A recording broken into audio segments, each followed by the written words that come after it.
রাজনৈতিক দলের কর্মী কিংবা সমর্থকদের কোনোভাবেই নির্বাচনী পর্যবেক্ষক হিসেবে নিয়োগ দেয়া যাবে না বলে পর্যবেক্ষক সংস্থাগুলোকে সতর্ক করে দিয়েছেন প্রধান নির্বাচন কমিশনার। সকালে নির্বাচন কমিশন সচিবালয়ে পর্যবেক্ষক সংস্থার প্রতিনিধিদের সঙ্গে সংলাপের শুভেচ্ছা বক্তব্যে এসব কথা জানান তিনি। সকলের সহযোগিতা নিয়ে জাতিকে একটি গ্রহণযোগ্য নির্বাচন উপহার দিতে প্রতিশ্রুতিবদ্ধ কমিশন।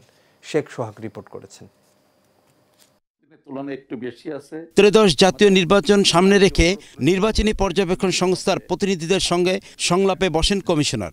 সংলাপে শুভেচ্ছা বক্তব্যে প্রধান কমিশনার বলেন, জাতিকে একটি গ্রহণযোগ্য নির্বাচন উপহার দিতে প্রতিশ্রুতিবদ্ধ কমিশনার। তাই নির্বাচন পর্যবেক্ষণ সহ সকলের সহযোগিতা চান সিইসি।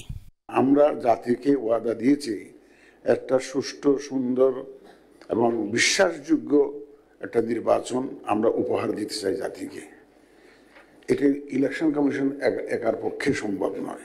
বলবেন যে এটা এইভাবে করলে বোধ ভালো হতো। আপনাদের এই সুপারিশ কিন্তু আমাদের ভবিষ্যতের জন্য পথ চলার একটা পাথেয় হবে, কিন্তু আপনাদের এই সুপারিশগুলো তা আমরা আশা করি ইনশাআল্লাহ সবাই মিলে আমরা একটা সুন্দর নির্বাচন উপহার দিতে পারবো। এ সময় নির্বাচন কমিশনার আবুল ফজল মোহাম্মদ সানাউল্লাহ বলেন, আগামী নির্বাচন হবে বাংলাদেশের ইতিহাসের সবচেয়ে স্বচ্ছ ও গ্রহণযোগ্য নির্বাচন। এক্ষেত্রে কেউ বিঘ্ন ঘটালে কমিশনার ছাড় দেবে না বলে সাফ জানিয়ে দেন তিনি। সবচেয়ে স্বচ্ছ নির্বাচন হতে যাচ্ছে 2026 সালে, নিশ্চিত থাকেন। এবং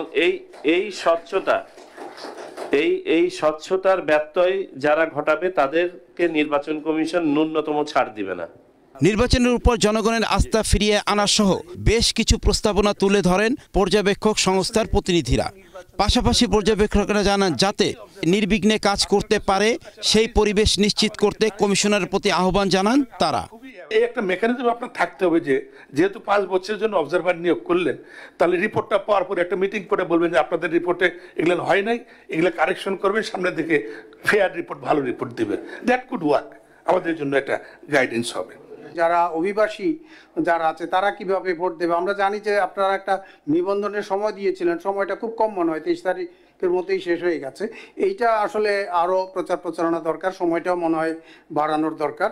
আইন শৃঙ্খলা সভা তথা নির্বাচন বিষয়ে মত বিনিময়ের সভায় আগামী 2 মাসের জন্য যেন আমাদের উপস্থিত থাকার সুযোগ দেওয়া হয়, এটা আমার 1 নম্বর রিকমেন্ডেশন।